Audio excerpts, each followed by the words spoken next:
Hello everyone, welcome back to another episode of Gaming the System, the podcast where three intersectional feminists examine gaming and games through a feminist lens. Today I'm your host Alex and I'm joined by my friends Jem and Matt. Before we get started, if you want to support us, you can subscribe to our Patreon at patreon.com/gamingthesystem for some exclusive content. Or you can send us a one-off donation via PayPal to our email address wearegamingthesystem@gmail.com. And this week we're going to talk about quite a big topic, a news story that broke a couple of weeks ago within the gaming community, specifically all about gaming accessibility and an advocate or a prominent advocate within that community. And the news essentially that they had been faking their identity, or someone had been faking several advocates' identities. We'll delve into what all that means in a moment. But yes, just a trigger warning, I suppose, for coercive and controlling behaviour and the using of identities that are not your own for financial gain and other purposes. So, as you can probably tell from that trigger warning, it's quite a big topic. So what I want to do is try and kind of give an overview of the news that broke on IGN by a writer. Let's see if I can try and... I would recommend, if anyone hasn't read the article, we will link it in the episode description, and you can all go and read it for yourselves because it really is worth a read. It's a very long article, but it was written by Grant Stoner, who is a disabled journalist covering accessibility and the disabled perspective in video games. When not writing, he's usually screaming about Pokemon or his cat Goomba on Twitter, which is the IGN's own description of the author of the article. So it was published on IGN a couple of weeks ago now, and news broke. It was about a prominent accessibility advocate who worked with studios and inspired change, but never actually existed. So this person allegedly passed away in 2019. Her name was Susan Banks, and there's evidence now in this article that she might never have existed. So if I delve into it a little bit more, essentially it starts off by explaining who Susan Banks was to the community at large, and what she did within the community. So let me see in my notes.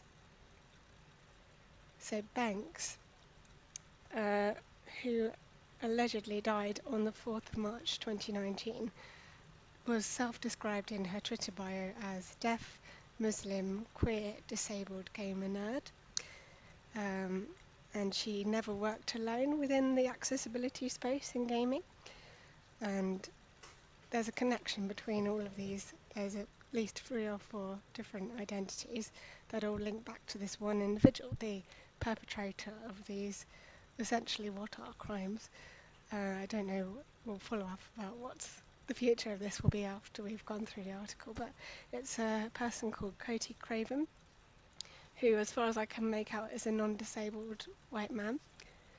I don't know anything other than that. I have tried to research him, but I think his internet presence has been removed following the publication of this article.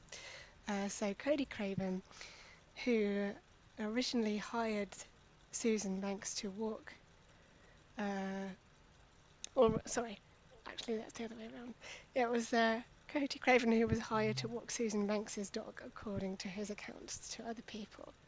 So Craven announced shortly after this introduction that the two had entered a romantic relationship, and this is again another worrying aspect of this story, is that all these identities had romantic links to Craven in some way, or were, as he purported, his partners.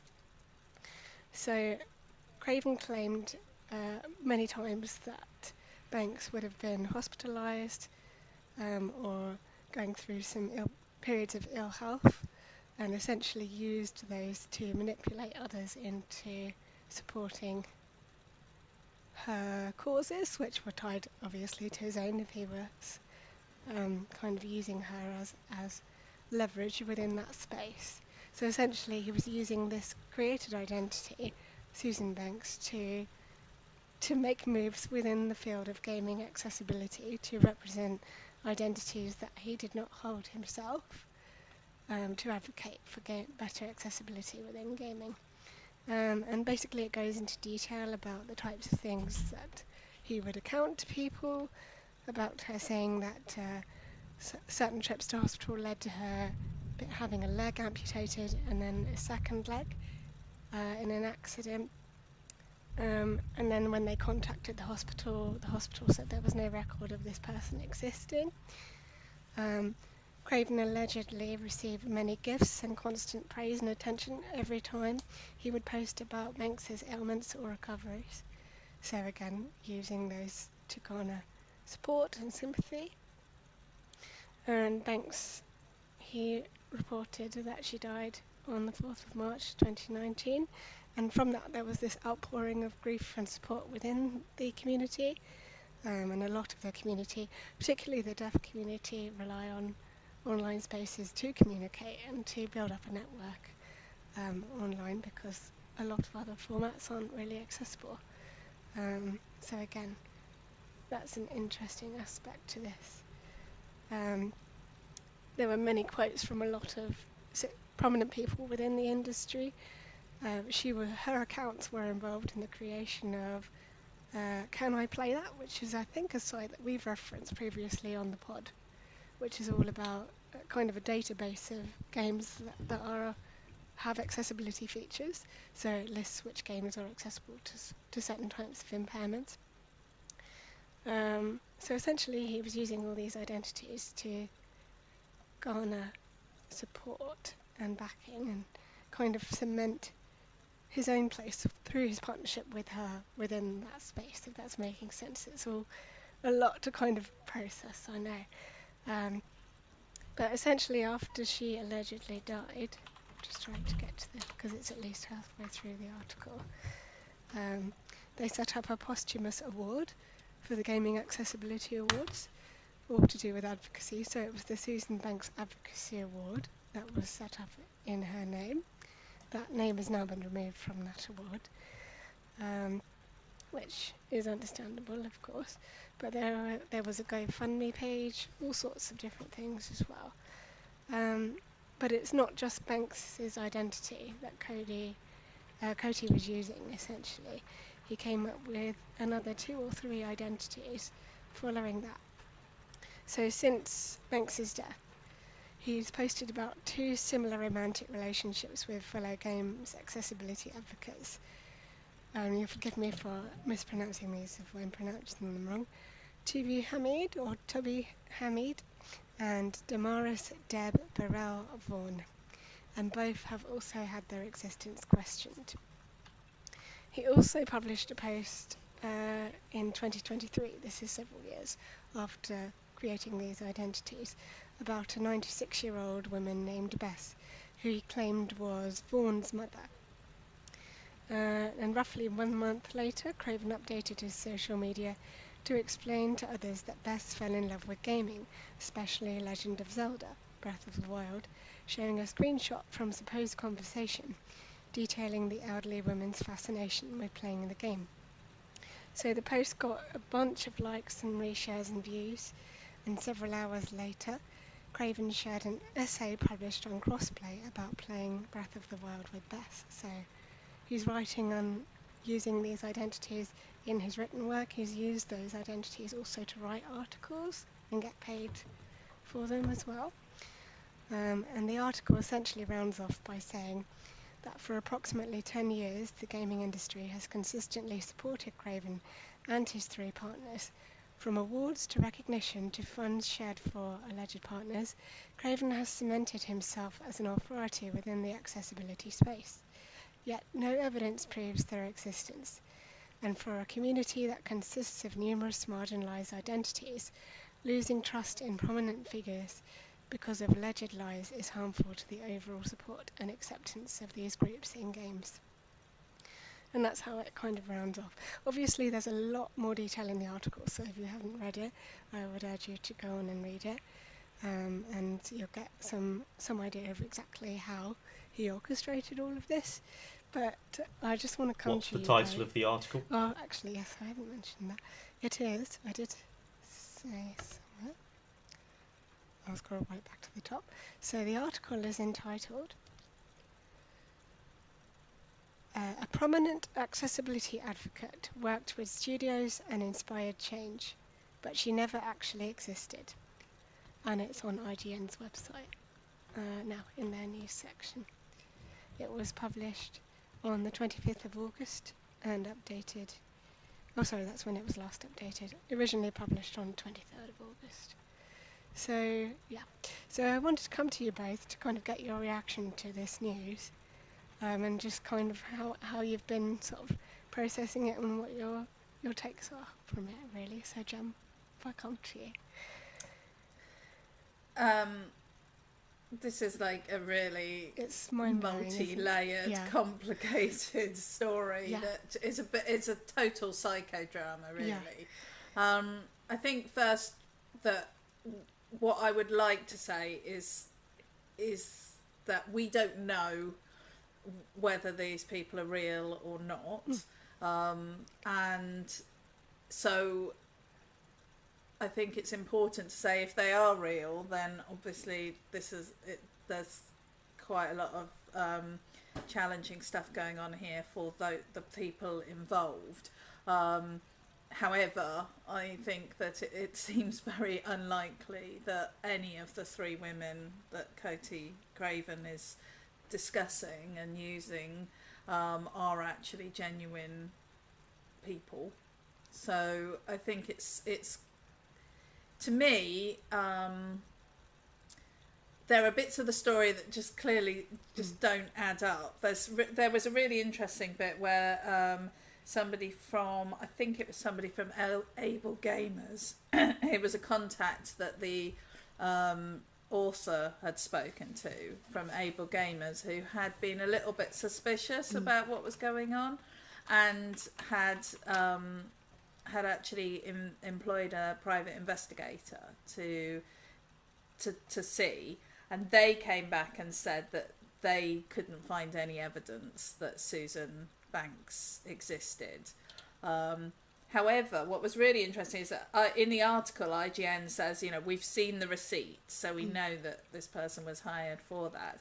But they didn't say that they'd seen or spoken to the investigator or seen the response. So I feel like that isn't necessarily evidential. But they said that they couldn't find any evidence that this Susan existed. But what I found really sort of shocking from that is that it was then years later that that anyone did anything about it. That that this person had been worried enough that they'd employed a private investigator who'd come back and confirm their concerns, and yet they'd not then gone on to challenge Coty or Susan or anyone. So that was one thing. It's a very complicated and convoluted story. Situation. But when I say story, I'm not suggesting that I don't believe the IGN's version of this of events, actually. But what really struck me is that this is a horrendous example of intersectional misogyny. I mean, it could not be a sort of more. It could not be a better example, really, of how abusive somebody can be. And this man, from what I read, from how I understand this story, is that this man has used fake IDs of women with considerable disabilities, with racial and ethnic and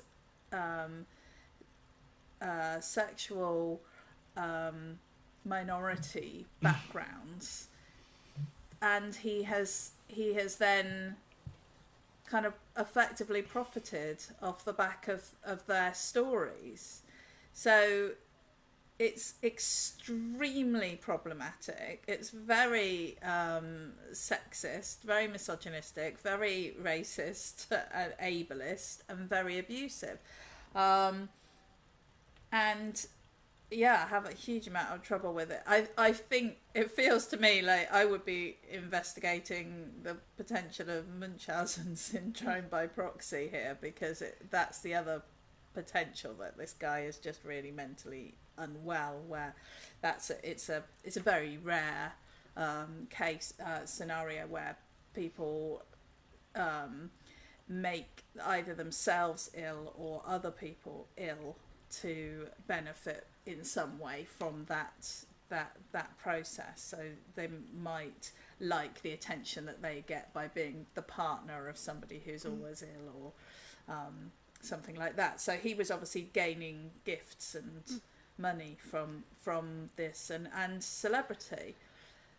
However, I do also want to say, on the flip side of it, my understanding is that these people all did, write articles and promote issues that needed, writing and promoting.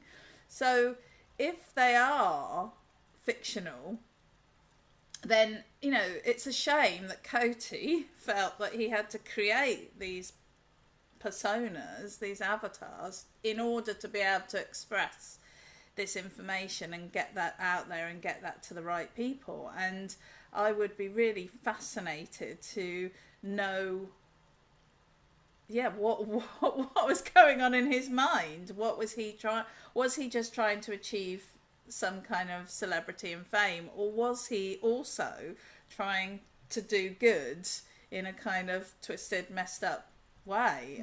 I mean, it's just it's a bonkers story. And I think it has so many factors. It does. Certainly I'm still sort of trying to process it now, revisiting it for the pod. Being a disabled woman myself, I feel like there's so many layers to this, because obviously, I don't know if I mentioned on the pod, as part of my day job, I talk about ableism in society and how that manifests and disabled people's value in society. And there's so many layers to this. I've not quite experienced or seen examples of this kind of ableism in actuality until now, but it is like you say, there are kind of two sides to it. It's almost raises the question of how, from Coty's perspective, if he felt he had to come up with these intersectional personas to be able to have the kind of lived experience to speak on accessibility issues. What does that say about the community as a whole, and perhaps some gatekeeping that might be going on there? I certainly know that the organisation I work for prides itself and grounds itself on being disabled led and having that lived experience right through every level of the organisation, and it's key to what we do is having that lived experience. No one else can talk about disability apart from disabled people with any particular authority, and even then, we're not going to cover all of disabled people. We can only talk about our own experience, but there is a sort of level of gatekeeping. I don't know if I want to call it gatekeeping, but if you know that someone is, for example, giving a training session on disability and equality and things, but they're not actually disabled compared to someone who is, then I'm always going to be more trusting of the person who is disabled delivering it, because you can't compare to lived experience. But I think what's so interesting in this case is that there are so many intersections for each of these people. It's almost raising, well, I think it's interesting. We always talk about a lot on the pod about wokeness and the plague that is the anti-woke brigade, and they're always complaining about DEI and things being too woke and oh well, that's just ticking a box. It's almost ticked too many boxes, isn't it? And so you can see people from that side going, well, how can we trust anyone who says they're X, Y, and Z? Because this person's been faking it all this time. There's such an issue with trust already in the disability community. Disabled people aren't believed, their experiences aren't believed, so often because many conditions and disabilities aren't visible, and we're always being asked to prove ourselves to be able to get access to things in the same way.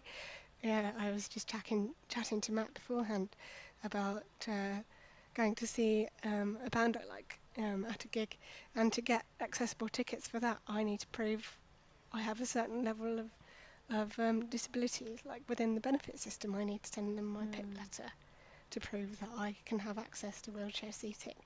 So there's a constant need to prove ourselves within like day-to-day interactions, and it just is going to raise up so many issues around trust and that comes perceptions and things.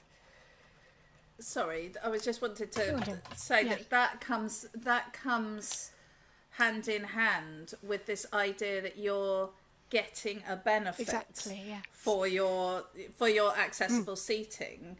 And I think that is, I mean, that was exactly the feeling that I got when I read this article, was how problematic it is for a community that is already having to fight to have a seat at the table, to have a seat that they can access at the table.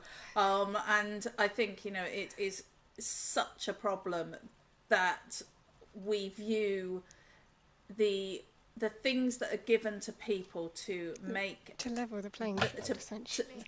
Exactly, as some kind of gift that they should be hugely grateful for and prove themselves. And so something like this, if these people are fake, and even if they're not, because there's question, that does the damage. Exactly. It does the damage anyway. Yeah. Do you have thoughts, Matt? I do. Thank you for. Go on. Yes. I appreciate the detail you've both gone into, because this is a very complex, long article with lots of different layers, as you've said. The first thing that popped out to me when I skimmed it over the first time was I'm learning how to develop games myself, and accessibility features are incredibly important to me.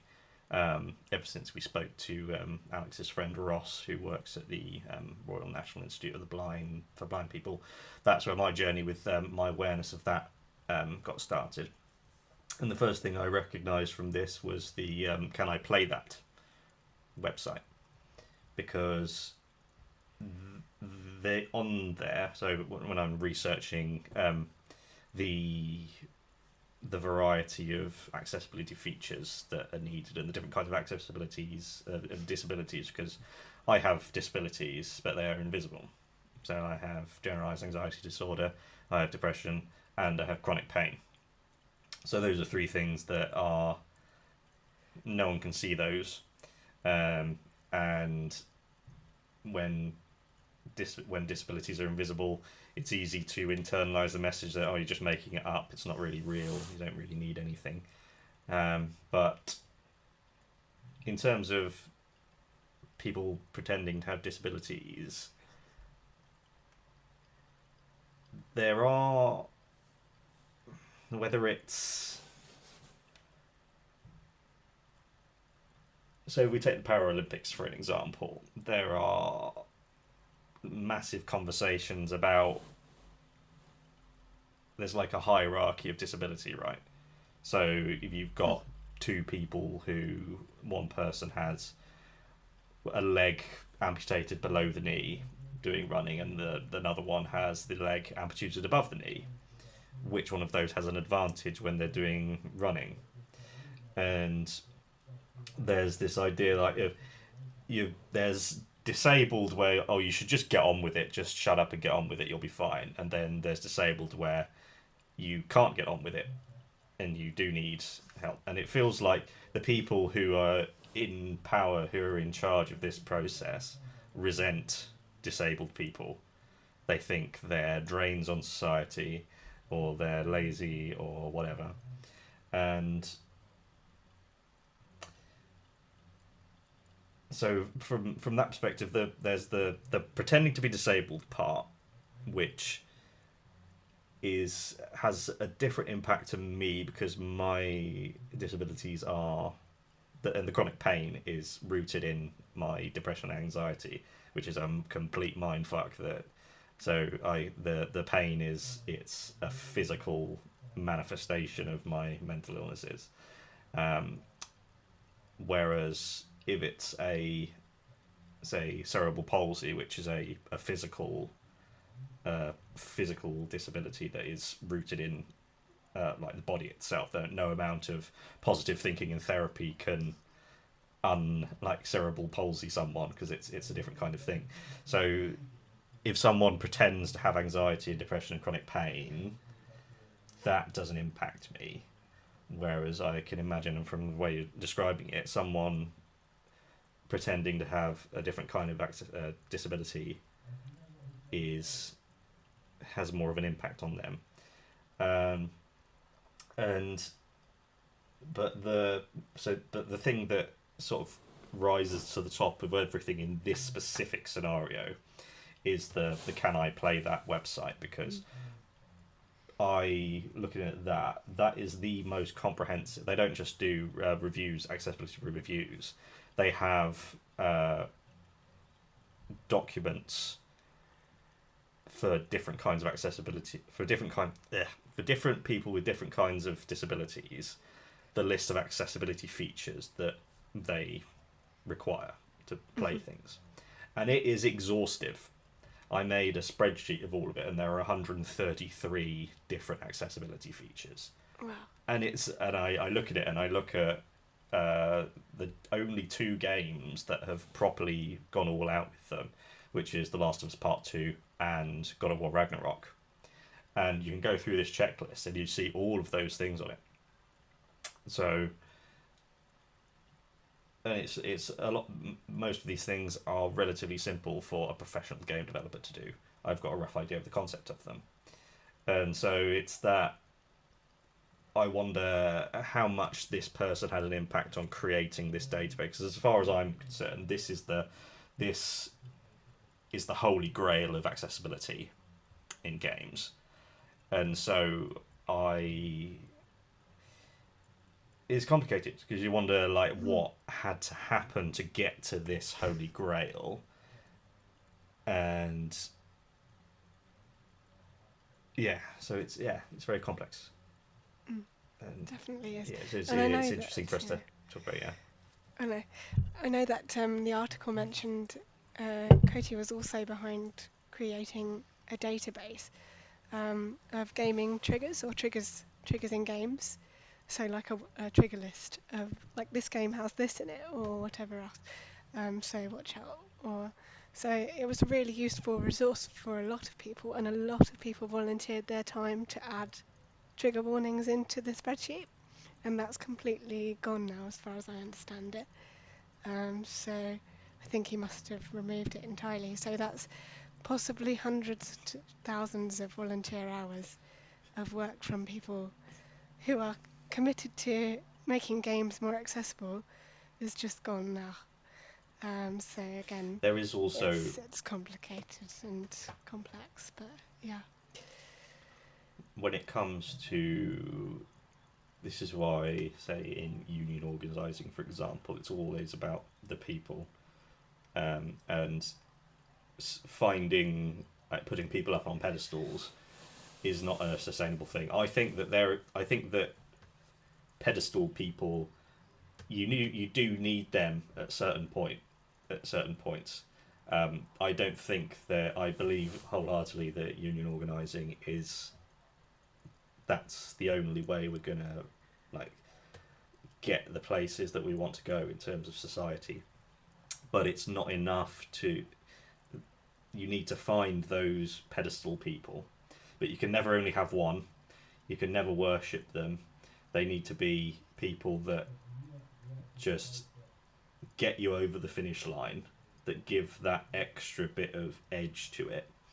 And from reading this article, it sounds like this allegedly false person was kind of that to a certain extent. But so yeah, it comes down to multiple points of failure. So if this one person was the beaconhead of all of it, and then when they go away, everything falls apart, that's a really bad thing. But I'd never heard of them. I'm not part of that like general like gaming, like disabled gaming community in a way that it sounds like a lot of people were in this article. So I don't know the personal impact on the disabled people who cared about this person has been, because there's the personal impact on people being upset that someone's apparently died that they cared about. There's also the financial aspect and the how much money did they gain as a result of this deception. And then there's the positive impact it had. And we have to... It's a grey topic. And... Yeah, so it's so many different angles come at it.